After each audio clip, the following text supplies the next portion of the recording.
Hello friends, very good morning. How are you? आइए, आज एक बार फिर कई दिनों के बाद मुलाकात हो रही है और आज कुछ महत्वपूर्ण वन लाइनर्स के साथ मैं आपके बीच में हाजिर हूं। और आज टोटल क्वेश्चन होंगे 50। और ये जो हैं क्वेश्चन 50, इनकी शुरुआत करते हैं क्वेश्चन नंबर 1 के साथ। A fanciful image or startling comparison. ये आपका राजस्थान ग्रेड सेकेंड और साथ ही साथ यूपीटी, जीटी, पीजीटी, साथ ही साथ एलटी ग्रेड, जीआईसी लेक्चरर, सभी प्रकार के एग्जाम्स की तैयारी करने वाले स्टूडेंट्स के लिए ये वीडियो बहुत ही उपयोगी साबित होने वाली है। तो पहला question, fanciful image or startling comparison is known as what? Conceit. Next, accepted meaning of the word. Accepted meaning of the word is called what? Denotation. Next,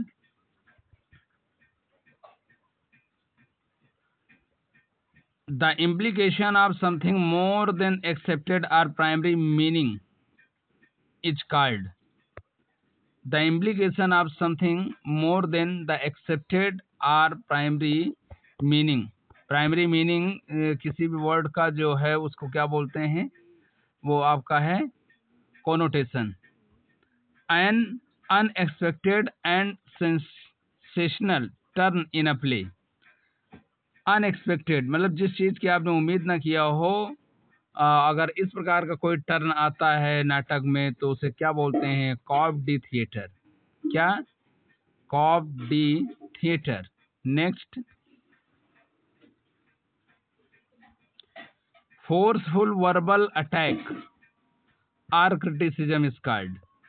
forceful verbal attack या criticism अगर है कोई तो उसको बोलते हैं diatribe. Two written or spoken vowel pronounced in one syllable. एक syllable में दो रिटन या स्पोकन वॉवेल्स का अगर उच्चारण होता है तो उसे बोलते हैं diphthongs. Next,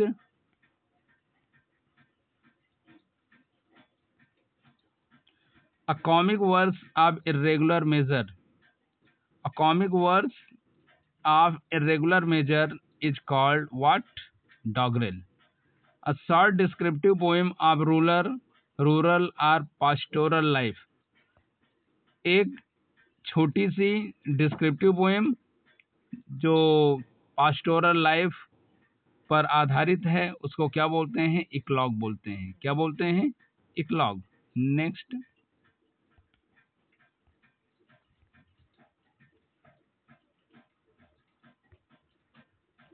omission of sound between two words. Omission of sound between two words is known as what? Elision. VVI question है राजस्थान ग्रेड सेकंड के लिए। Omission or suppression of parts of word. Omission or suppression of parts of word or sentence. What? Ellipsis. इसे बोलते हैं Ellipsis. और next,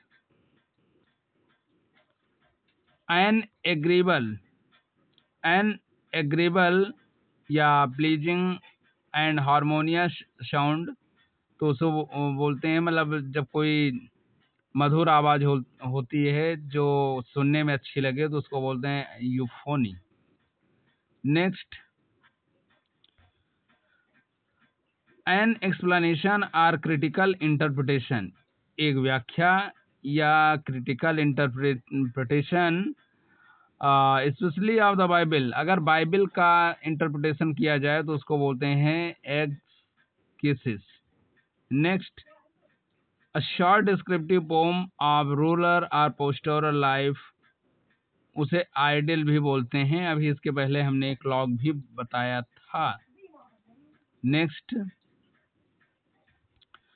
an indirect implication an indirect implication is known as usually malicious innuendo. A formal expression of praise. Formal expression of the praise is called what? Panegyrics. Panegyrics. और जब किसी sentence के माध्यम से अगर प्रशंसा का भाव निकलता है तो पैंजेरिक्स कहलाता है. The metaphysical study of nature of being and existence is what? Ontology. The metaphysical study of nature. जब नेचर का हम मेटाफिजिकल स्टडी करते हैं तो वो कहलाता है ontology. Next,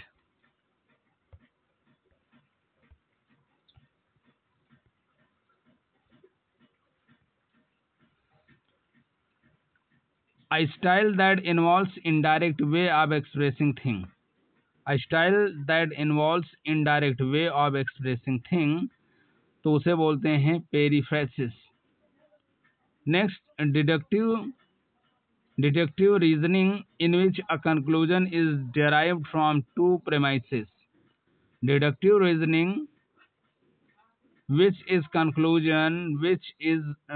a conclusion is derived from two premises, उसको बोलते हैं साइलोगिज्म.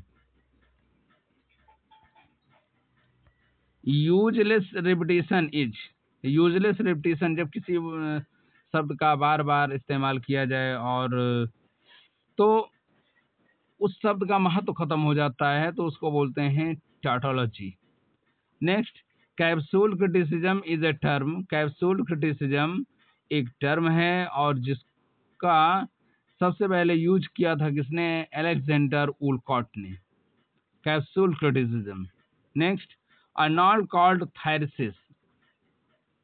थायरसिस अपने आप में एक एलजी है, लेकिन मैथ्यू आर्नोल्ड जो विक्टोरियन एज के एक पोइट हुआ करते थे, साथ ही साथ क्रिटिसिज्म में भी इनका बहुत बड़ा योगदान है और ये थायरसिस को एक मोनोडी मानते थे. क्या मानते थे? मोनोडी.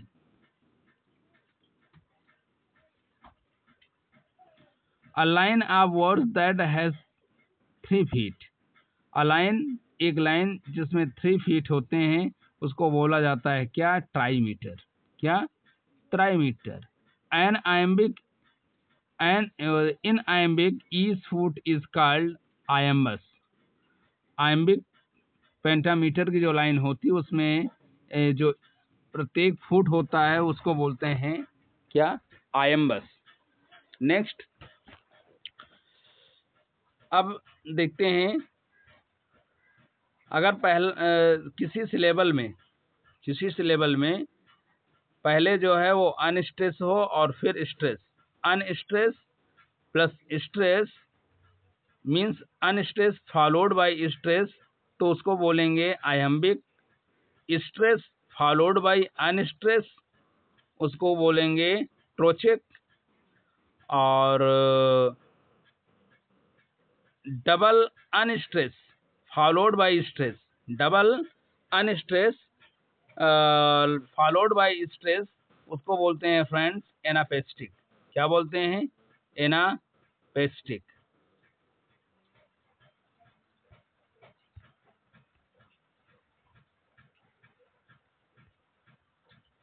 और फिर अनस्ट्रेस, स्ट्रेस एंड अनस्ट्रेस.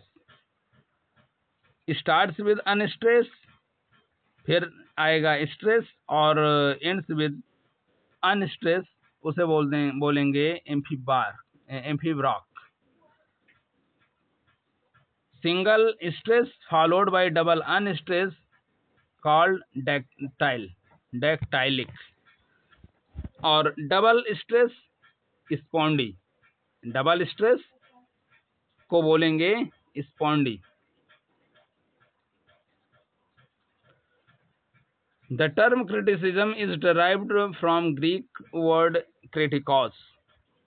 ये जो criticism word है ये कहाँ से लिया गया है? ग्रीक वर्ड क्रिटिकॉस से लिया गया है और इसका मतलब होता है क्या? एबल टू डिसर्न एंड जज। क्या होता है? एबल टू डिसर्न एंड जज। Next, figure of speech based on association. वो फिगर ऑफ स्पीच जो एसोसिएशन पर बेस्ड करते हैं, तो वो आपके मेटोनिमी है और सिनेक्डकी है और क्लाइमेक्स और एंटी क्लाइमेक्स। मीन्स ये मेटोनिमी और सिनेक्डकी कहीं ना कहीं एक दूसरे से मिलते जुलते हैं और उसी तरह क्लाइमेक्स एंड एंटी क्लाइमेक्स भी एक दूसरे से मिलता हुआ प्रतीत होता है।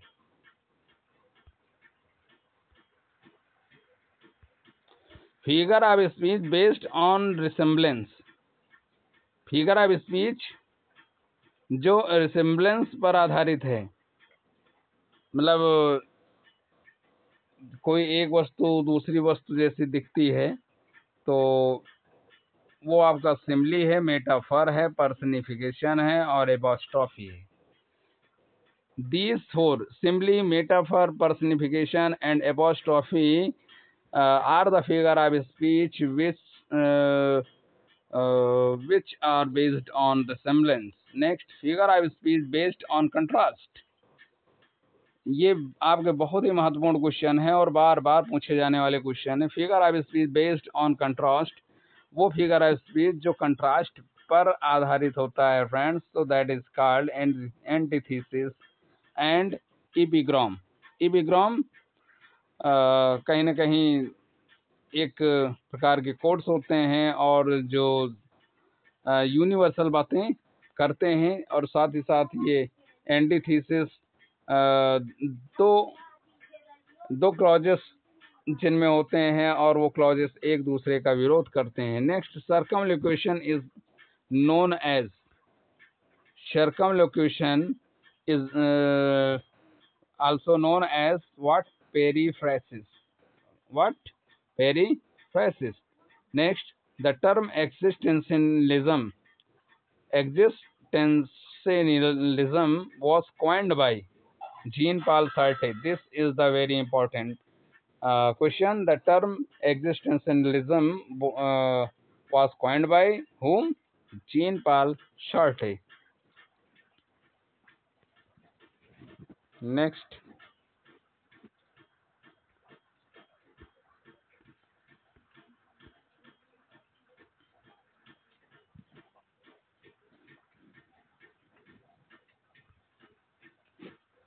the phrase get over means to overcome or recover, मतलब एक प्रकार से विजय पाना, ये जीतना। The word at sea means, at sea confusion में होना, भ्रमित होना, means perplexed. Synonyms of the word exuberance का synonyms क्या होगा? cheerfulness, exuberance, cheerfulness.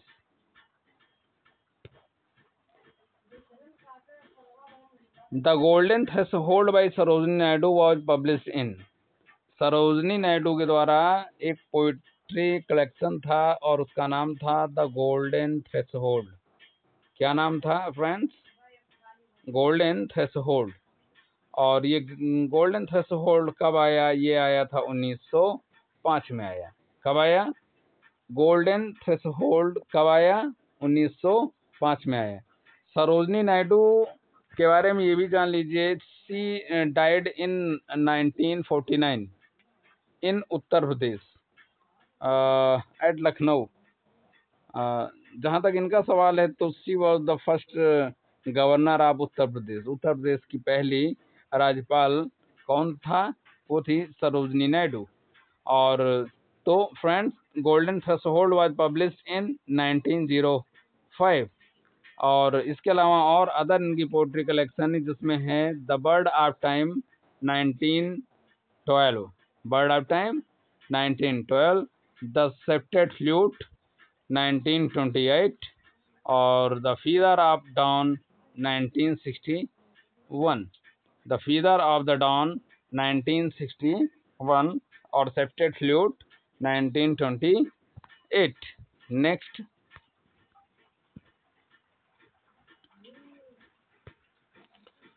Novel, Brainworm, Edward, and Bobadil are the characters in Knowell, Brainworm, Edward और Bobadil नाम के कैरेक्टर किस प्ले में पाए जाते हैं? तो ये है every man in his humour by Ben Jonson. Ben Jonson एक एलिजाबेथन प्ले राइट हुआ करते थे और उनका वो जाने जाते थे कॉमेडी ऑफ ह्यूमर्स के लिए। कॉमेडी ऑफ ह्यूमर्स के लिए वो फेमस थे और उनके द्वारा और भी प्लेस लिखे गए हैं जिनमें से एल्केमिस्ट भी था। तो every man in his humour इसमें है। कौन से करेक्टर? नोवेल और इसके अलावा Brainworm, Edward and Bobadil. The gothic novel the mystery of Udolpho was written by the Gothic novel The Mystery of Udolpho was written by whom? And Radcliffe. Next question, Madame Bovary. Who? Madame Bovary is a work of Madame Bovary। ये किसका work है? तो ये है किसका? गस्टेव Flaubert का। गस्टेव Flaubert का ये वर्क है। कौन? मैडम ब्योरी। ये आपका बीबीआई क्वेश्चन है, आरबीएससी ग्रेड 2 और साथ ही साथ LT grade 2025।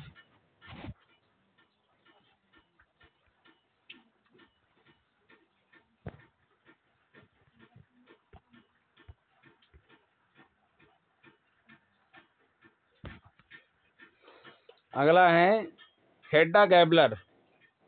Heda Gabler is a work of. तो हेडा गैबलर ये वर्क है किसका? हेनरिक इब्सन का। Next, the post modern. The post modern 1986 में ये वर्क आया था और ये किसका वर्क है? ये वर्क है जीन फ्रांकोइस। जीन फ्रांकोइस का ये वर्क है क्या? The post modern. Diameter consist of. Diameter में कितने फीट होते हैं? डायामीटर में 2 फीट होते हैं और अगर 3 फीट हैं तो उसको बोलते हैं trimeter. Hexameter consist of. Hexameter में कितने होते हैं? 6 फीट होते हैं। और comedy of intrigue originated in. Comedy of intrigue का उद्भव कहाँ हुआ? स्पेन में हुआ था। और नेक्स्ट, comedy of manner originated in. Comedy of intrigue कहाँ उद्भव हुआ? ये हुआ था स्पेन में। और comedy of manners originated in where? France. और इसको किसने किया था? Moliere. Moliere was the originator of comedy of manner and it was originated in France.